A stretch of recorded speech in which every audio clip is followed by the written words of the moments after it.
আমার মার কাছে আমি ক্ষমা চাই। মা, তুমি আমার মাফ করে দাও।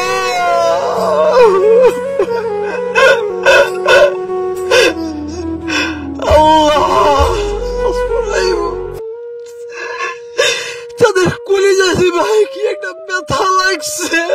আমার এক বন্ধু আমার ফোন দিয়া কয় আপনার মারে তো সবাই নির্যাতন করে ভাই, আমার মা অনেক সরল সোজা ভাই। বিশ্বাস আমার ফ্যামিলিতে আমার ভাই হাফেজ, আমি হালেম, আমার ফ্যামিলি সবাই আমার উপরে আশা। আমরা মনে হয় জানাজা দিব। দর্শক, অমর ভাই দেশের মানুষের কাছে ক্ষমা চাচ্ছে, সে আগের মতো ফিরে যাবে। অমর ভাই, আপনি একটা কথা বলেন আমাকে, এই যে আপনি আজকে যে কাজটি করেছেন, মানে আগের মতো ফিরে যাবেন, একটা বার চিন্তা করেছেন আপনার মা যিনি 10 মাস 10 দিন কষ্ট করে লালন পালন করে মানুষের মতো মানুষ করেছে, আপনাকে হাফেজ বানিয়েছে, আপনাকে সে বক্তা বানিয়েছে, সফলতা করেছে আপনার মা। আপনার মা অনেক কষ্ট করেছে, আপনার বাবা অনেক কষ্ট করেছে, কিন্তু আপনি একটা বার জিনিস চিন্তা করেন, আপনার জন্য আপনার মা আপনার বাবা কিন্তু অশান্তি করছে। আপনি কি সেটা জানেন? আপনার বাবা বারবার বলছে, আপনার বাবা এলাকা মুখ দেখাতে পারতেছে না ভাই যে তোমার ছেলে অমর ফারুক এই কাজ করেছে। আপনি কি সেটা বুঝতে পারছেন? ভাই আমি সবার কাছে ক্ষমা চাই ভাই, কেউ যাতে আমার ভুল বুঝে না বুঝে। অনেকে আমার কয় বেলে বাইরাল হন লেগে আপনাদের মাধ্যমে বিষয়টা শুনতে পারলাম, আপনারা বলতেছেন ভাই।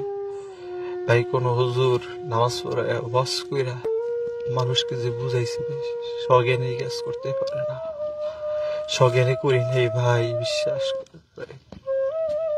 শয়তানের ধোঁকা। একটা সময় উনি যখন স্টেজে ওয়াজ করত, হাজার হাজার মানুষ ওনার দিকে তাকিয়ে থাকতো যে বক্তা কখন কোন ওয়াজটা বলবে।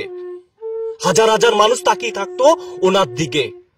আজ ওনার এমন পরিস্থিতি, শুধুমাত্র এই যে চুলগুলো আপনারা দেখতে পাচ্ছেন যে বান্দরের লেজের মতো করেছে, তাই সে এই কারণে এই যে এইভাবে বিভিন্ন জায়গা কিন্তু মুখ ডেকে ডেকে বের হয়। উনি রাস্তায় বের হলে বুক ফুলে হাঁটতো, যখন পোশাক পরে হাঁটতো, মাথায় টুপি থাকতো, ছোট থেকে বড় সবাই তাকে সালাম আলকি দিত। এখন সালাম তো দূরের কথা, তাকে রাস্তায় জনগণ পাইলে, মানে সেটা তো আপনি বুঝতে পারছেন, জনগণ পাইলে তাকে যে কি অবস্থা করবে।